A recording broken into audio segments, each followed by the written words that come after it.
colunista de moda da Folha de São Paulo, e a gente começa mais um TV Folha hoje com o fundador e diretor criativo da São Paulo Fashion Week, Paulo Borges, que, enfim, é responsável pelo maior evento de moda da América Latina e que começa domingo e vai até sexta-feira aqui em São Paulo.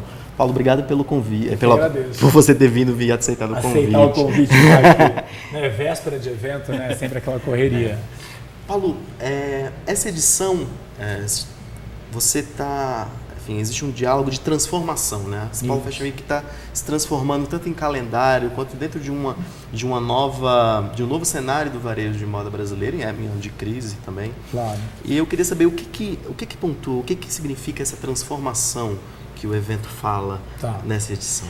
Bom, a gente fala, o trans está muito assinado, né, nessa temporada porque ele tem uma importância muito grande de recado, né, de pontuar, quase como é um momento de disrupção que a gente está vivendo no mundo, né? De transformações amplas, de ir além, né? De transgredir, de mudar os processos. Isso vem acontecendo, não é que está acontecendo, começa a acontecer domingo, né? Isso vem acontecendo já há alguns anos e é importante a gente resgatar, para poder chegar hoje e dizer isso, resgatar um pouco o papel que a gente se vê, né, como gestores da Semana de Moda, porque nesses quase 22 anos, a gente trouxe uma série de discussões para a moda. Sustentabilidade, a questão da transmissão ao vivo pela internet dos desfiles, o que era quase um pecado mortal. Isso foi em 2001. Era um pecado mortal para o mundo da moda, abrir a informação da moda como a gente sempre defendeu.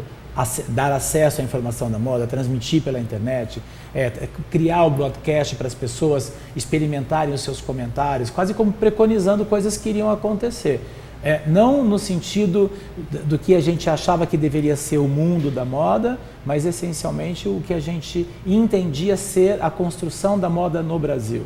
O Brasil é um país jovem, uma cultura jovem, de dimensão continental. Quer dizer, para você unir todas essas distâncias, todas essas diferenças regionais de informação. Então, não adiantava simplesmente criar um calendário de moda e impor um modelo europeu ou americano. A gente tinha que trazer para isso uma discussão essencialmente brasileira.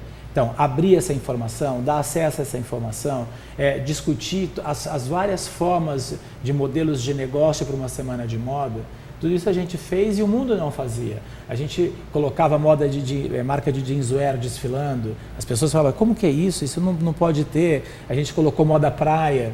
Nada disso existia lá fora e hoje existe. Hoje as marcas de jeans desfilam lá fora, marcas de praia desfilam lá fora, hoje eles transmitem pela internet. Né? Então, de certa forma, e pela nossa necessidade de criar uma forma genuína, uma plataforma genuína, a gente foi preconizando coisas. E hoje a gente, de novo, antecipa de forma inteira, como uma semana de moda, essa mudança toda, que ela está muito vista na questão do sinal buy now. Quer dizer, você fazer a coleção, apresentar a coleção e entregar para o consumidor. É muito importante a gente falar um pouco sobre isso. O sinal buy now é um modelo de negócio que foi adotado na prática nessa temporada internacional por algumas marcas. A maioria dessas marcas que estão no calendário. E a São Paulo Fashion Week na temporada anterior, passada, vocês já tinham jogado a deixa. Para explicar para as pessoas que não entendem muito bem, não é algo que impacta diretamente a elas, o consumidor, que a gente estava falando um pouco antes daqui do ao vivo. Porque se a gente voltar no tempo um pouco, se você pensar o papel de um desfile, de uma semana de moda há 20 anos atrás, não era para o consumidor final. O consumidor final virou um intruso, virou um observador, um foyer, e hoje ele é um fator determinante. Né? O consumidor final, ele saiu de completamente um obscuro observador para um influenciador imediato daquilo que está sendo feito nesses últimos 20 anos. A semana de moda não era feita para o consumidor, era feita para o jornalista e para o comprador que vai distribuir. Aí, com a internet, esse consumidor começou a ver mais rapidamente, no nosso caso, né? E com as redes sociais ele passou a interagir. E as redes sociais nos últimos 4 anos, elas fizeram com que a moda no mundo todo mudasse o seu comportamento. Porque o consumidor, ele interage, ele dialoga, ele fala, ele palpita, ele quer, e aí quando ele quer naquela hora. E isso faz com que o mercado mude, né? Só que não muda o processo de produção e o planejamento, porque isso já é feito anteriormente. O que a gente está fazendo é um ajuste de data, ironicamente, voltando para aquilo que foi o São Paulo Fashion Week durante os seus primeiros 17 anos. A gente nasceu como Semana de Moda já apresentando muito próximo do varejo, né? A gente lançava... É muito comercial esse evento. Lançava em janeiro, final de janeiro, e às vezes até início de fevereiro, e em março a coleção chegava. Já era um meio sinal by now. Só que não era uma estratégia, era a única necessidade possível ali de como fazer. Mas você não tinha internet, você não tinha TV digital, você não tinha... A informação ainda demorava mais para chegar ao consumidor. Esse tempo da informação mudou. E por que há tantas críticas a esse modelo? E de dentro da moda, aliás. Recentemente eu fiz uma entrevista com o Domenico Dolce e o Stefano Gabbana. Eles comentam que são desesperados as marcas que querem entrar nesse modelo, porque precisam faturar muito rápido e não existe mais a essência da moda de pensar uma campanha, marketing, apresentar depois no varejo, no showroom. Enfim, essas linhas elas ficam mais... se antecipam e tudo fica muito mais rápido. Eu acho que tudo que é novo causa um desconforto e causa uma dúvida, né? Sempre. No momento do mundo hoje, que você tem um processo de disrupção em várias áreas, né, são modelos de vida que se esgotaram em várias áreas, isso causa um desconforto maior. Porque é importante pensar, e aí eu sempre volto para isso, moda é e será sempre uma fotografia, a imagem da moda apresentada naquele momento será sempre uma fotografia do que é a sociedade daquele momento.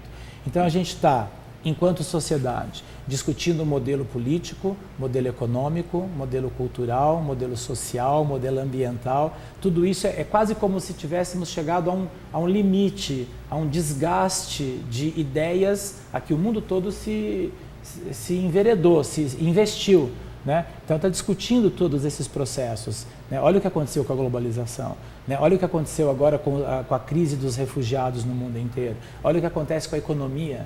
Olha o que acontece com a política no mundo inteiro. As pessoas falam que a política no Brasil está um caos, mas é só a gente olhar para fora e ver que a política no mundo está um caos, né? Então eu acho que tudo isso impacta quando pensa a moda.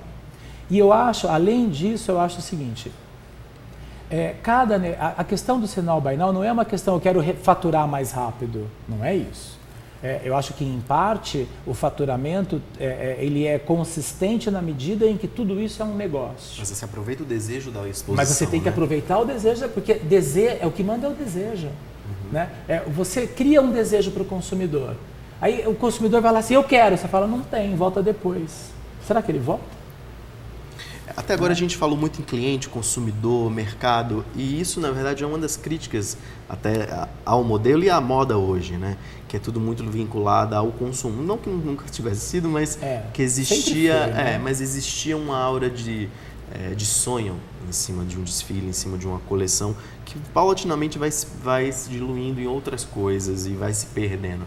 Como que você analisa esse momento de... Eu acho que é um momento, eu acho que é um reflexo do esgotamento do processo como um todo. Porque pensa o seguinte, vamos falar do mundo, mas vamos falar do Brasil.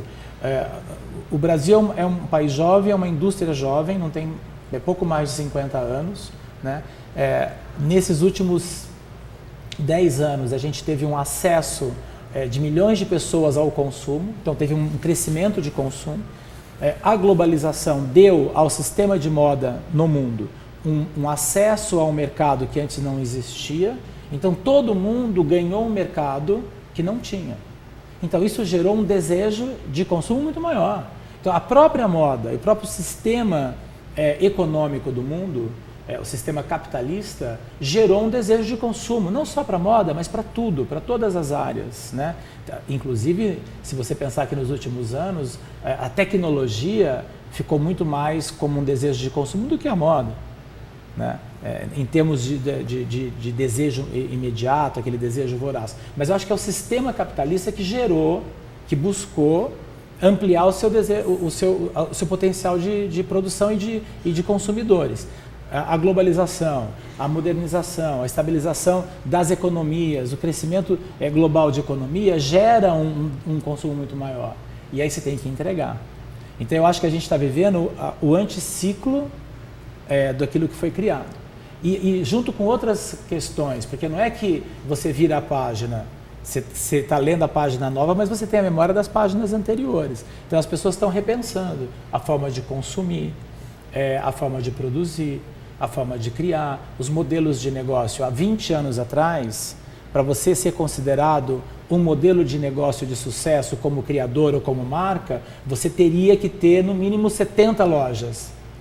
Então quem não tivesse a capacidade de ver o seu negócio nos próximos anos tendo 70 lojas, não poderia dizer eu sou importante na moda, no negócio. Mudou.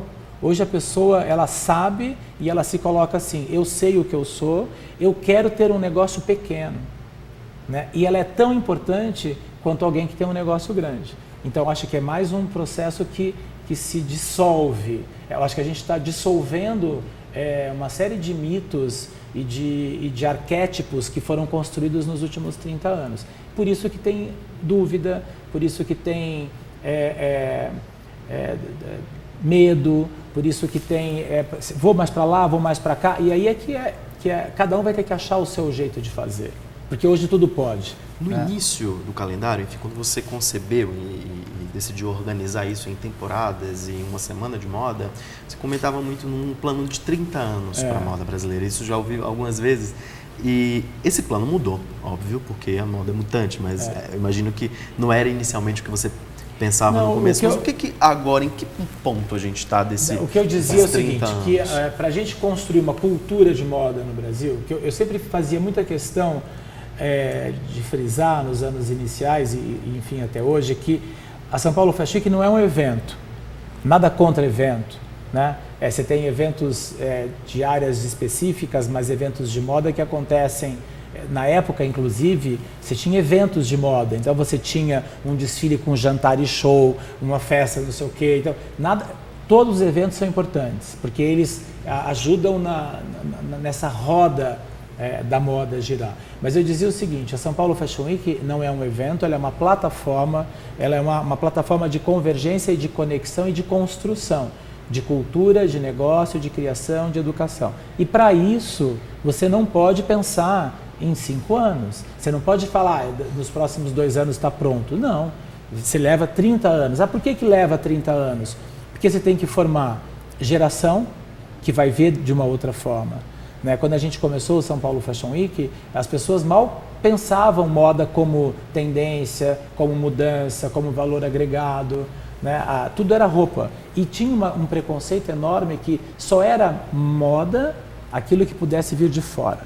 Só era bom a pasta de dente que eu trazia na minha mala de viagem, o meu sabonete, o meu perfume, né? O carro, o bom era o importado. Então a gente vivia no final dos anos 80, início dos anos 90, esse complexo de vira-lata. Até hoje um pouco, não? Menos, acho que bem menos, né?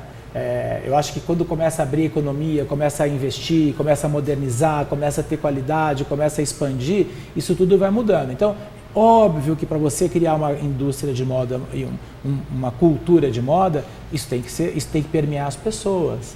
Por isso a gente falava, não é só para o jornalista ver ou só para o comprador ver, o consumidor tem que acompanhar. Quem tinha, quando o São Paulo Fashion Week começou em 96, quem tinha 10 anos, hoje tem 32. Tem gente que nasceu e hoje tem 22 anos e acha que São Paulo Fashion Week teve a vida inteira. E que moda é isso. Né? Então já é cultura, você leva um tempo para construir. E um país em construção, de economia, de cultura, que patina também. E que não pode ter um caminho rígido. Você tem que ter a flexibilidade de ir mudando, de ir trazendo discussões. Por que a gente criou um tema no São Paulo Fashion Week? A única semana de moda do mundo que tem um tema somos nós. Mas e o que é o tema? O tema, algumas vezes, as pessoas ou mesmo a imprensa achava que era para falar de coleção, de estilista. A gente frisou muito bem isso, e isso depois as pessoas entenderam que não é mais. O tema é para a gente discutir uma pauta para o mercado, interna e externa. É para dentro e para fora. Né? É discutir coisas que serão importantes para o crescimento do mercado. Então a gente falou, imagina, numa semana de moda, há 7 anos atrás a gente falou de consumo consciente, que hoje está na pauta das pessoas. A gente falou lá atrás. Há 8 anos atrás a gente falou da água, vai faltar água. Não pode desperdiçar água. Né? A pessoa para localizar o espectador, a moda é a indústria que mais consome água no mundo. Uma das indústrias que mais consomem água. E que mais agride então você tem que trabalhar isso, você não pode fechar os olhos e falar que isso é um problema, né? Que isso não é um problema. Não, isso é um problema, mas ao mesmo tempo é uma economia e uma cultura que traz soluções. Então como que você harmoniza isso? Então hoje, por exemplo, nós somos um dos 4 maiores produtores de algodão do mundo, e 80% do algodão certificado ambientalmente correto é produzido no Brasil, no mundo. Nós que fizemos isso, né? A nossa indústria, a nossa pesquisa, e isso às vezes não é nem percebido pelo brasileiro, não é nem percebido pelo mercado. Então isso é construção. Né? O que nós fizemos como São Paulo Fashion Week? A gente transformou o evento em um evento sustentável do ponto de vista da sua produção, a gente faz compensação de emissão de carbonos, a gente introduziu cenografias recicláveis para que você pudesse ter menor impacto ambiental, o diesel do gerador é biodiesel, então a gente vai trazendo, a gente discute em todos os aspectos a questão da diversidade, isso não é para a gente, isso é para o mercado. Isso é para criar um conflito, é para abrir os olhos das pessoas e, ao mesmo tempo, trazer, dar luz a quem já acredita mais nisso e já está fazendo isso. Porque também precisa que isso seja visto melhor.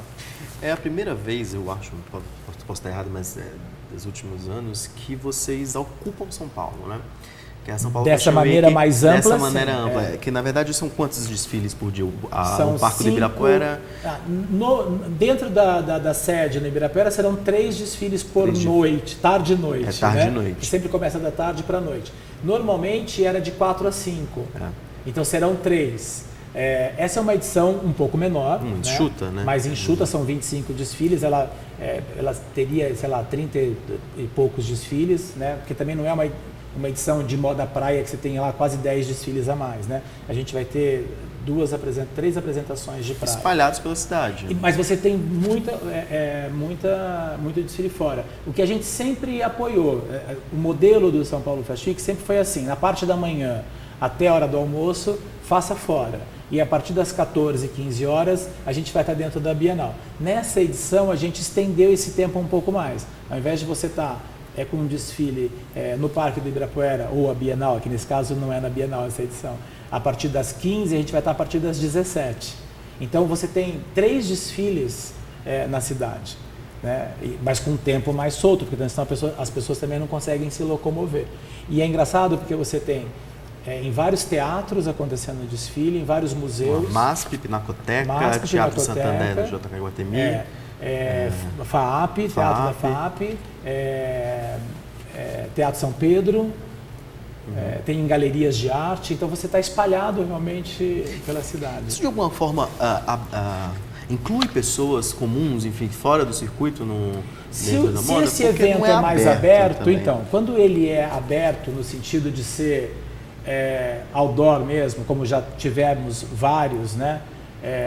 No Viaduto, na Rua Augusta, no parque, no jardim do Museu do Ipiranga, na beira do lago do Ibirapuera. Mas parece que os estilistas e marcas estão mais reticentes quanto a isso nos últimos anos, porque eu não vejo tantas pessoas, enfim, participando. Acho que tem. É que nesse momento é tudo mais indoor, né? Mas aí é um pouco da cabeça de cada um. Acho que não, acho que é o contrário. Os estilistas eles querem abrir cada vez mais, né? Tanto que, por exemplo, a transmissão hoje... Mas por internet, não ao vivo, né? Pelas redes ela é muito forte, né? Isso já dá um acesso... apenas... Então, muda, né? Nesta edição não tem, casualmente não tem, mas eu acho que isso não muda o desejo do estilo. É que isso tem que estar ligado à ideia, não pode ser imposto ou não pode ser gratuito, tem que ter a ver com a ideia, né? Quando a ideia, olha, eu tenho uma ideia que é fazer essa comoção aqui, aí funciona. E nessa temporada também chamou a atenção que não há marcas de varejo, de grandes marcas de varejo que que sempre tiveram presentes ali e movimentavam de alguma forma com celebridades, mega desfiles, Paris Hilton, Demi Moore, Ashton Kutcher há um tempo atrás. Como Fórum, Elos, Cavaleira, Coach, Triton, N marcas que estavam ali, que fazem parte do calendário há muito tempo.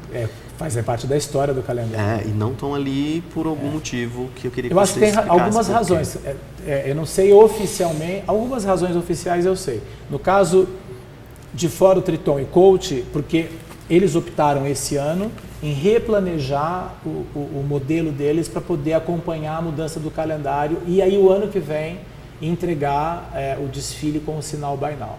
Então eles, como tem uma distribuição muito grande, eles precisam ter um estudo, né, de trás para frente aí, de back-office maior. Então eles optaram e anunciaram fazer essa mudança para se reorganizar e voltar em março. Coisa que a Animale fez em abril. Ela falou, olha, eu não vou desfilar em abril, porque eu já vou fazer a minha mudança. Então, o desfile da Animale agora, que tem 3 pontos importantes, 25 anos da marca, 2 pontos importantes, 25 anos da marca e eles já estão fazendo o sinal Buy Now. Então, no dia seguinte, você já vai encontrar em 50 lojas da Animale o desfile que será apresentado. Então, acho que tem essa mudança. A Cavaleira também está fazendo A Cavaleira já queria fazer essa mudança e ela defende muito a ideia de que o desfile tem que estar na data já do consumidor. Então, a gente está fazendo, nesse momento, uma fase de transição, né? Então, ela optou também por essa mudança. E provavelmente, com certeza, algumas marcas enfrentam, as que são maiores, elas enfrentam a questão da crise econômica. O desfile ainda é caro, né? No nosso caso, menos, viu? Porque o modelo do São Paulo Fashion Week, por isso a Bienal, a sede, né? Quando a gente tem a sede, a gente subsidia quase em 80% o custo do desfile, né? Esse é o modelo de negócio inovador da São Paulo Fashion Week, porque Paris não é assim, Milão não é assim, Nova York não é assim. Lá, por exemplo, Nova York tem você paga para... Não, você paga tudo. Você paga para ter o seu nome no calendário, você escolhe uma sala, você paga a sala, aí você tem a sala, mas você tem que pagar a luz, o som, a limpeza, né? Então custa muito caro antes de você chegar no desfile. Então, quando eu falo antes de chegar no desfile, o teu cenário, o teu casting, o teu PR. Antes de chegar nisso, que é o que hoje, na história da São Paulo Fashion Week, que é o que eles gastam, você tem a infraestrutura que é caríssima. Essa infraestrutura, quem desfila na São Paulo Fashion Week ganha. Por isso a gente tem esse modelo de semana de moda com os nossos patrocinadores, com os parceiros, porque eles não pagam. Nós trazemos os jornalistas, nós construímos toda a infraestrutura, nós cuidamos de toda a parte de legalização do processo, então eles não pagam nada para isso. Eles investem na coleção, no casting e no cenário. Né? Então, para nós é mais barato fazer. E esse mais barato pode ser mais barato R$70 mil e pode ser mais barato R$500 mil. Porque aí cada desfile tem o seu investimento. E esse raciocínio foi importante também porque ele desenvolveu um equilíbrio de apresentação e de qualidade. Né? O dinheiro da Fórum não faria frente ao pouco ou não dinheiro do Alexandre Hershkovich, porque todos receberiam uma infraestrutura de qualidade tal que um não iria ofuscar o outro. A competição seria no desenvolvimento da criatividade e da cultura de moda. Né? Nesse momento, qual o sentimento dos estilistas e das marcas? Você que acompanha diretamente conversas e sempre está do lado deles, projetando a próxima edição, temporada. Qual o sentimento geral hoje quanto ao varejo de moda e a crise econômica que se instalou no país?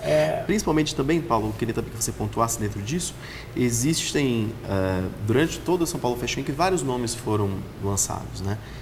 Posso falar Enes, Sommer, Giroto, Foshatten, muita gente, Hershkovich, André Lima, e hoje nenhum deles desfila.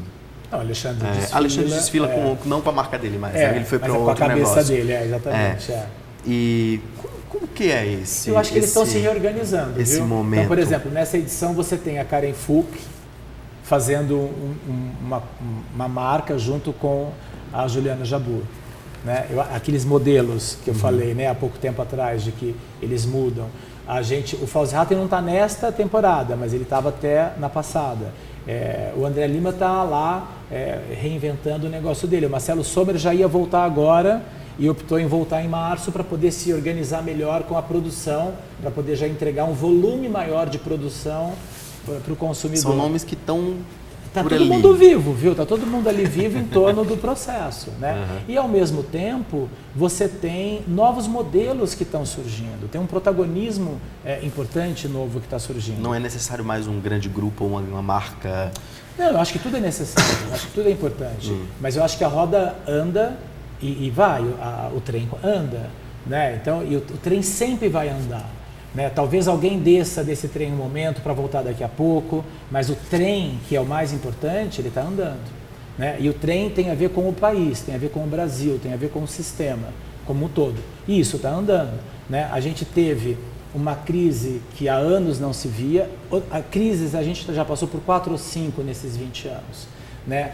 E para quem está no varejo há 45 anos, como uma Elos, como uma Arezzo, já viveu outras mais 4 ou 5 crises. Então, o empresário brasileiro, ele é muito, como é que fala? Quando preparado na pele, sabe? Ele é calejado com as crises no Brasil. Né? Ele está habituado, ele é flexível, ele é resiliente. Isso é da nossa característica de economia e de empreendedor. Né? Se você sentar com o empreendedor brasileiro e com o empreendedor inglês, a maneira que eles encaram o mundo é muito diferente.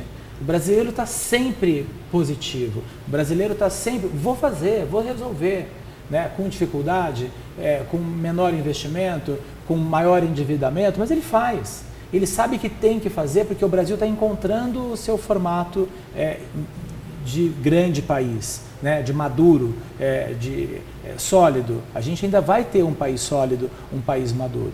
Todo mundo acredita nisso. E vai se ajeitando. Né?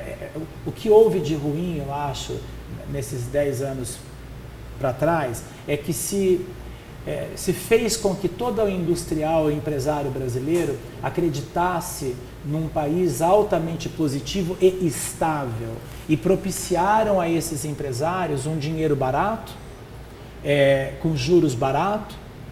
Então todos se endividaram para crescer. Né? Todo mundo, tem um dinheiro barato, o governo está dizendo invista que eu estou te dando um dinheiro barato com juros baratos para crescer. Aí do dia para a noite esse dinheiro ficou caro, os juros ficou caro e todo mundo ficou sem dinheiro. Então esses são os sustos que esses empresários e os consumidores assistem. Né? Mas não é a primeira vez que isso aconteceu, não será a última. É importante que ela não venha a passos tão curtos, né? Porque é importante você se reestruturar. Mas as pessoas estão se reestruturando, elas vão acontecendo. Agora, por exemplo, assim, a Maria Bonita, uma marca importantíssima, maravilhosa, né? Teve uma crença tão forte nesse país pujante, rico e já fortalecido, que expandiu de tal forma, incentivado pelo sistema, pela abertura de 500 shoppings no país, e que não deu conta da realidade depois da economia. Vocês estão, Maria Bonita, uma marca carioca. Você, enfim, teve por muito tempo à frente do Fashion Rio. 5 anos, 4 para 5 anos. 5 anos, nossa, parece tão mais tempo, Paulo. Que são 2 por ano, né? 10 temporadas. E não está mais, e agora existe um novo evento, enfim, junto com a Dream Factory e a LV21 Participações, que é o Rio Moda Rio, isso.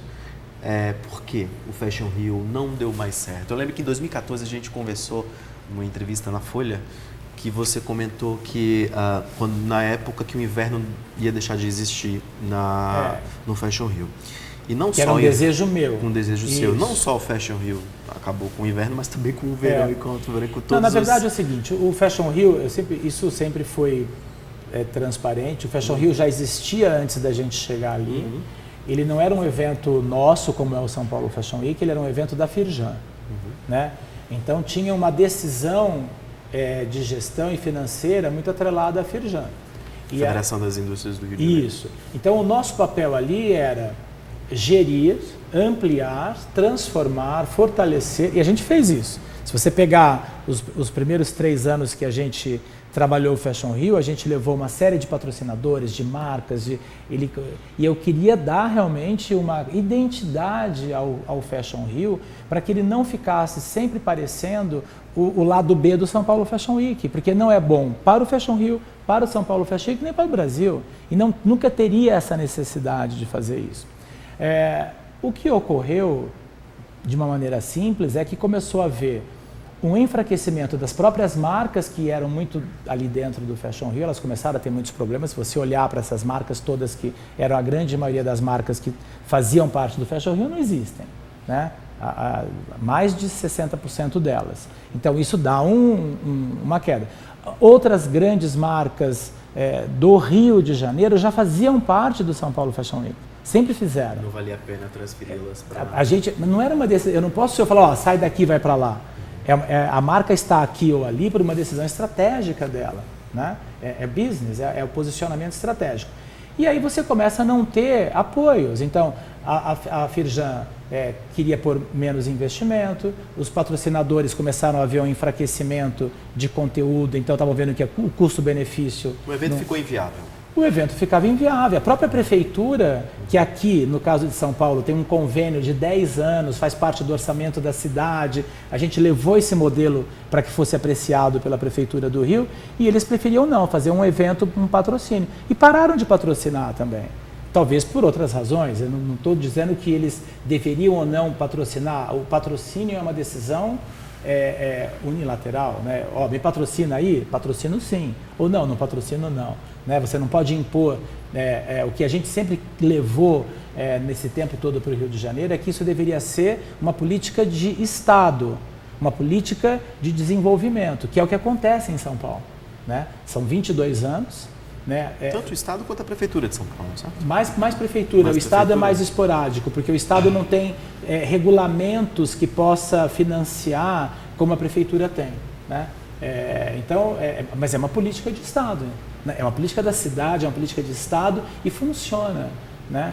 Esse ano, por exemplo, que a gente vive talvez a maior crise das últimas décadas, a gente teve recorde de patrocinadores no São Paulo Fashion Week. Esse ano, nas 2 edições, na edição de abril e nessa, mas não de faturamento. Porque assim, é um momento em que a gente também tem que ser flexível e que é o que a gente sempre teve, muito diálogo com os parceiros. Né? Como é que você negocia? Assim, então, olha, eu não posso colocar 1 milhão aqui, mas eu posso colocar 700. Ok.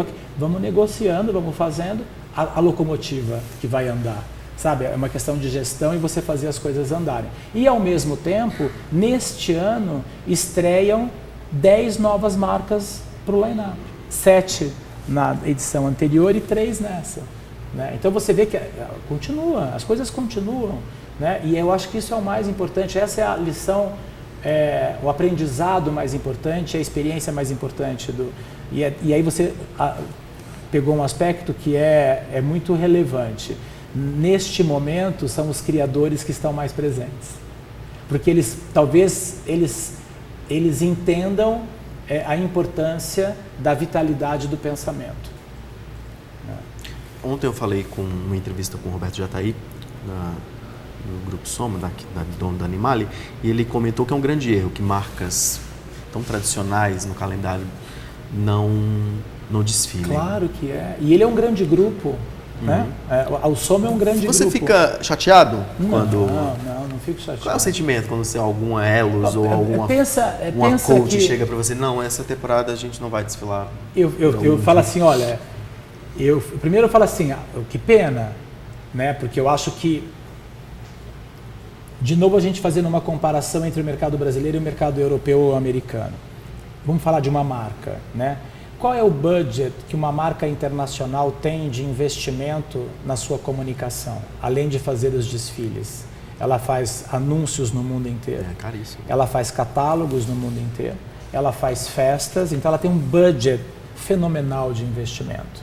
Né? Então, a hora que você puser naquele guarda-chuva de investimento e de ações, o que ela gasta num desfile deve ser 10% do que ela investe na marca. No Brasil, o que as marcas brasileiras fazem? Mas quando tem. É o desfile.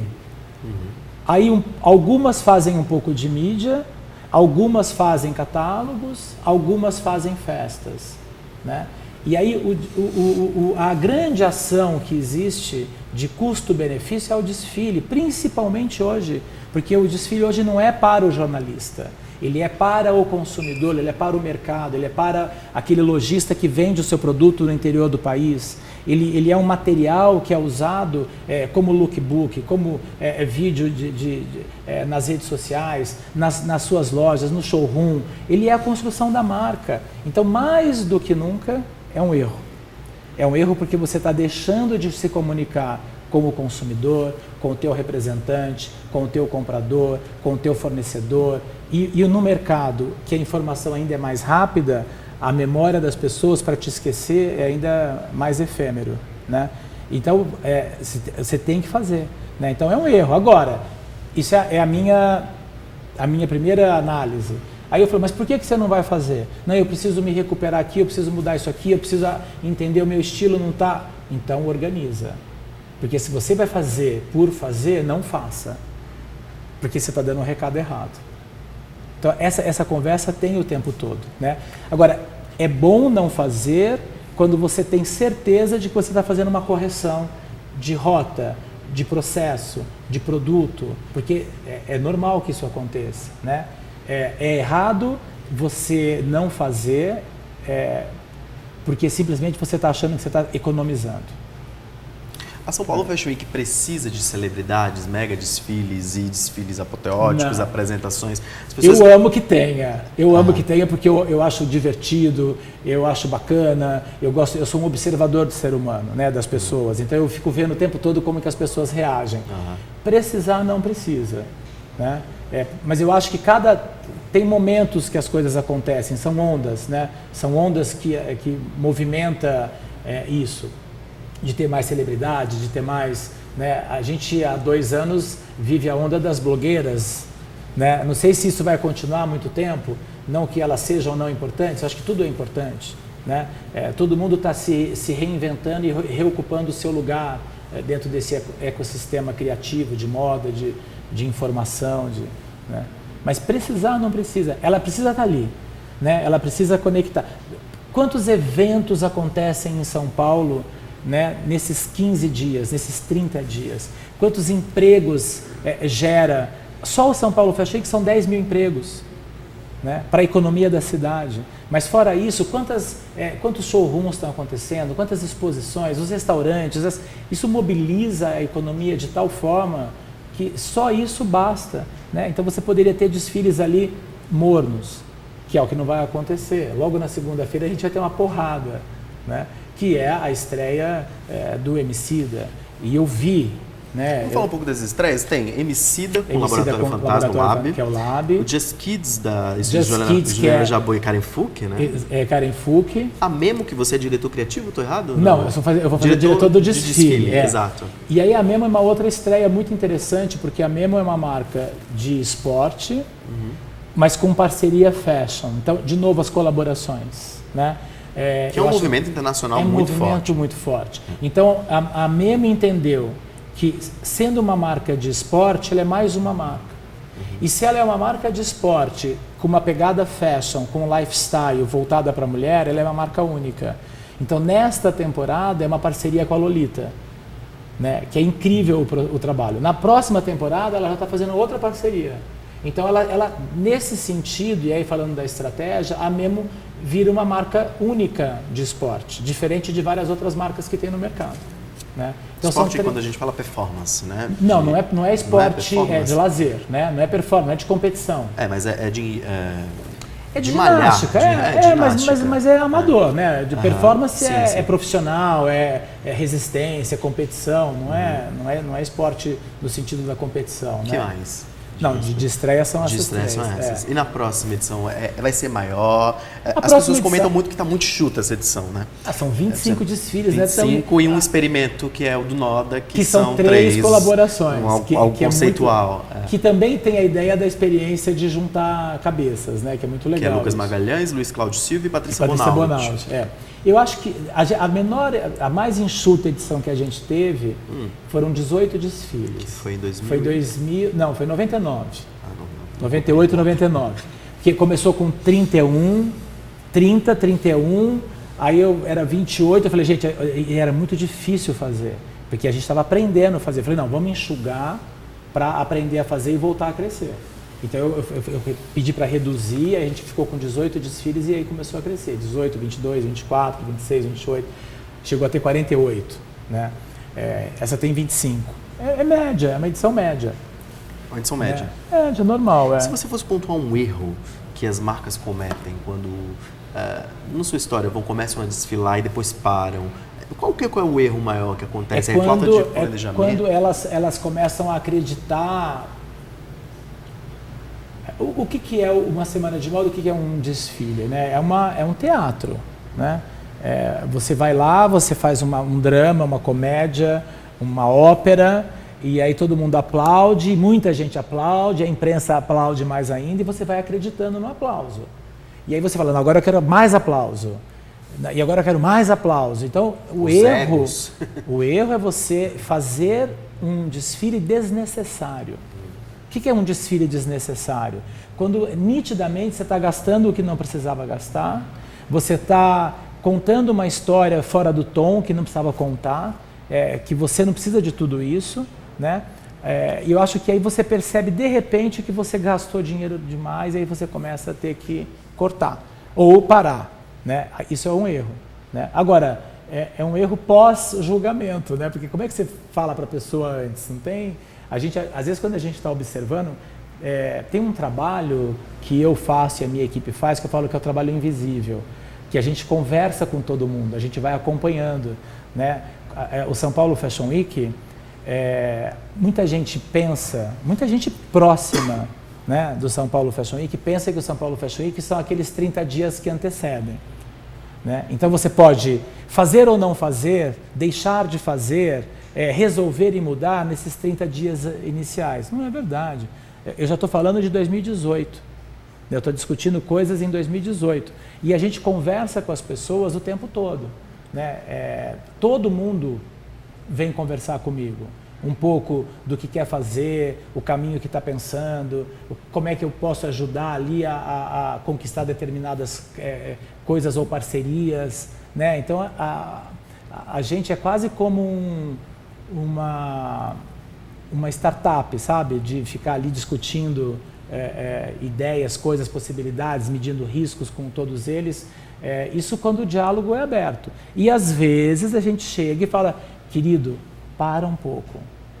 Como está hoje a situação? Bom, teve dois grandes momentos que são muito claros na minha cabeça, que foram, primeiro, quando houve o termo de ajustamento de conduta do TAC de afrodescendentes indígenas. E também quando houve uma modelo desmaiou no backstage porque era magra demais. São dois momentos, enfim, são duas coisas que acontecem no mundo todo, na verdade, que tem um problema na moda, que as pessoas dizem que a moda é racista e gordofóbica.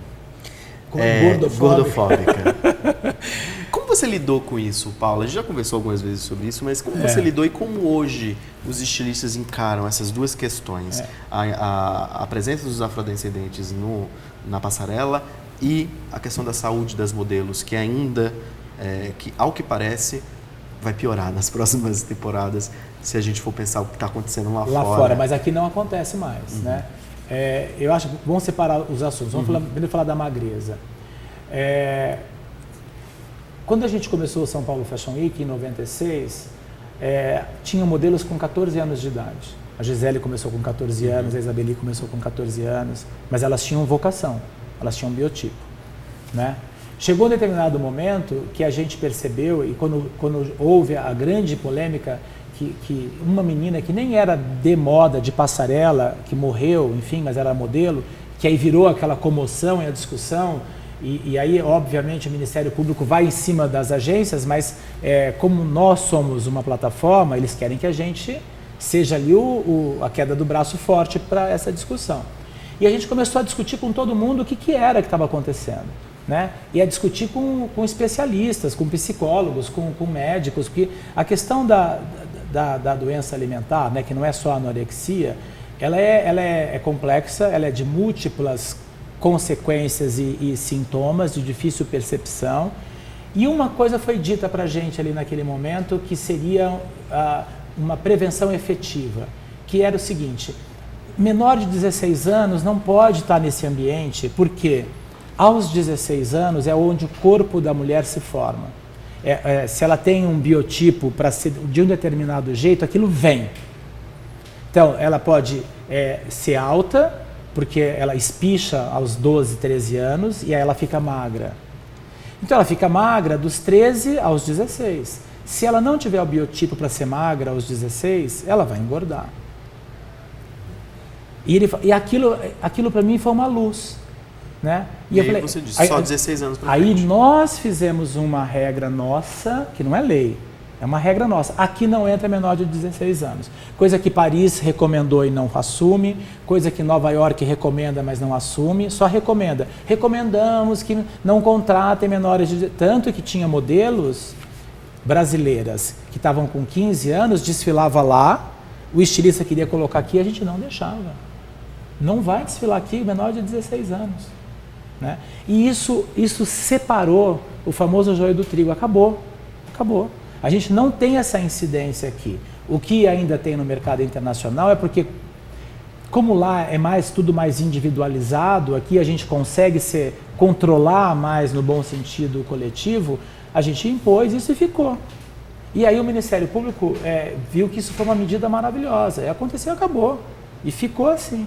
Então a gente pega a documentação, a gente olha a documentação antes, tudo isso. Não desfila nem menina e nem menino menor de 16 anos.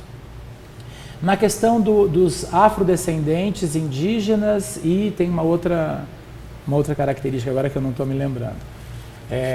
Nós fizemos o TAC, ele não é vigente no sentido de prazo. Não é uma ordem, é uma recomendação. Uma recomendação. Não dava para fazer. Mas a gente não contrata modelo, não sei o que contrata o modelo. Mas você tem um poder de veto de dizer não. Também. Não, mas o veto de dizer não, ele tem que estar baseado numa questão que é legal. Eu dizer, aqui não pode ter menor de 16, tem uma jurisdição de fórum de menores que é legal. Eu dizer, aqui não pode entrar branco, preto, amarelo, isso, aquilo, não existe lei para isso. Eu não posso impor uma coisa que não tem lei para isso. Quando eu falo idade, é legal, porque tem uma jurisdição de fórum de menor de idade que é legal, né? E aí eu tenho uma base jurídica para fazer. No caso da mestiçagem brasileira, não tem uma lei. Eu falo isso, façam uma lei. Se vocês querem que tenha lei, façam lei. Né? Então, o que eu faço? Eu recomendo. E eu recomendo mesmo. A gente tem um manual, a gente olha e a gente informa que punição o Ministério Público poderá fazer ao estilista. E a gente fica lá em cima, olhando. E, na verdade, essa eu acho que é a parte chata, ruim, mas o que a gente faz de mais bacana e muito mais profundo é que a gente, como evento, a gente estimula isso. A gente estimula a diversidade, a gente estimula a negritude brasileira, né? A afrodescendência brasileira, esse caldeirão racial. Como? Com nossos temas, com a revista. Qual é a revista de moda que bota negro na capa? Algumas hoje. Hoje. Algumas. A Meg tem 12 anos, revista sem revista não, tem. A Meg vai sair agora, é um outro negro na capa. Nos editoriais. Então a gente estimula. Nos eventos, nas nossas exposições, nos nossos temas. Né? Mas a pergunta era hoje, como é tratado isso entre as marcas? É igual. Eu acho que hoje as marcas estão mais abertas. É óbvio, é perceptível que isso tudo mudou. Né? Elas estão mais abertas, elas fazem, elas vão colocando. Tanto que tem mais desfiles com castings mais mestiços, né? Porque é importante a gente também não se fixar na questão do afrodescendente, porque o Brasil ele é mais plural nessa questão, né? Você tem a questão do indígena, você tem essa mestiçagem mais misturada. Tem mais, né? Tanto que a própria imprensa percebeu que nas últimas temporadas tem muito mais presença, né? Quando surgiu essa oportunidade de uma marca como a Lab entrar, eu super estimulei. A Lab do Emicílio e do Evandro Fiotti. Porque é uma marca que vem da periferia, vem da favela, né? E é importantíssimo, porque, de novo, esse é o papel importante que o São Paulo Fashion Week faz. Mais do que ficar lá olhando se o casting... dentro de um contexto mundial também, dessas marcas de streetwear que vem do rap, que foi o Yeezy, do Kanye West, mais conhecida hoje em dia. Paulo, qual seria hoje o maior desafio para os próximos anos da São Paulo Fashion Week? Que você olha mais diretamente, tanto do ponto de vista de calendário e de organização da Semana de Moda, e para as marcas também, essa união das duas. Qual o grande desafio que vocês vão enfrentar? O desafio continua sendo o mesmo. Ocupação de mercado. Né? Eu acho que para as marcas, né? O desafio para as marcas é a ocupação de mercado real. Né? E isso é sempre aquela angústia e aquela relação esquizofrênica entre o público e o privado. Né? O privado se estressa, se envolve, investe, se arrisca, vai, e ele tem um limite, porque o público atrapalha. Né? A lei atrapalha, o imposto atrapalha, as barreiras, a burocracia, tudo isso atrapalha. Né? E isso tem que acabar no Brasil. O Brasil tem um discurso político para fora que não se transforma em realidade para dentro. O Brasil fala que ele é aberto, que a economia está aberta, é mentira. Né? É extremamente difícil para a moda, para uma indústria criativa, e a moda depende de conexões com o mundo inteiro, em matérias-primas, em tecnologias, em inovação, em parcerias, com tantas barreiras e burocracias como a gente tem. Com uma falta de política econômica, que uma hora os juros, de novo nossos juros, voltou a ser o maior juros do mundo, né? E a gente sabe que o juro só não abaixa porque é interesse do setor financeiro que não abaixa, porque eles ganham com a dívida pública com esses juros altos, né? Então é essa loucura. A gente tem, você contrata um empregado, né? Você é um empresário e tem um trabalhador. O salário dele é R$4.000, ele recebe R$2.400, essa diferença está indo para o governo, você ainda paga mais 50% disso, então você está pagando 6,5, ele recebe R$2.400, esse bolo fica com o governo, e esse trabalhador, quando vai pegar esses R$2.400, ele ainda vai gastar mais 30 de imposto, então ele tem R$1.800 na mão. Então, de R$6.000 que você investe num ser humano, no indivíduo, ele tem R$1.800. O resto o governo comeu. Então, o dono de tudo é o governo. O sócio de tudo é o governo. E o que ele está fazendo? O que ele está fazendo para o país? Nada. Né? Então, tem que mudar isso. E eu falo isso desde que o Fernando Henrique é presidente. Não é que esse último governo errou. A gente pode dizer que tiveram abusos excessivos nessa última gestão, mas isso não é de agora. Desde que há 30 anos a gente fala a mesma coisa. Né? Cadê a simplificação da lei trabalhista? Que isso como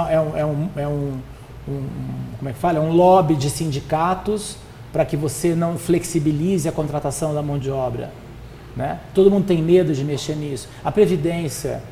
Todo mundo sabe, há 10 anos, todo mundo sabe que ou muda a Previdência ou daqui a 20 anos a gente vai virar a crise que a Grécia viveu. Não vai ter dinheiro para pagar os nossos velhinhos. E aí eu já seria um velhinho nessa época, inclusive.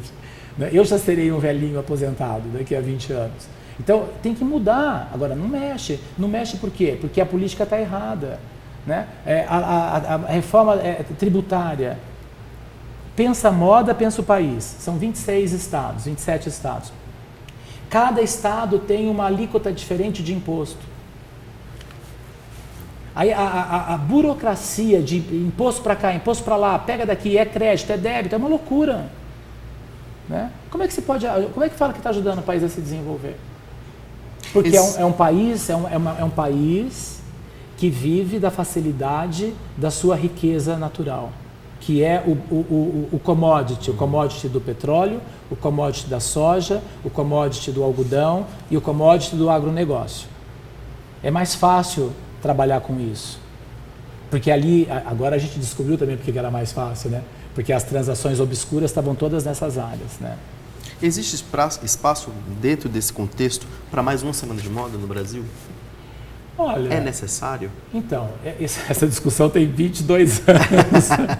22 não, essa discussão tem 15 anos. Eu sempre falo uma coisa que é o seguinte, o mercado resolve. Né? Se for de verdade, se tiver um efeito de construção e eficiência e estiver provocando um crescimento, vai funcionar e cabe.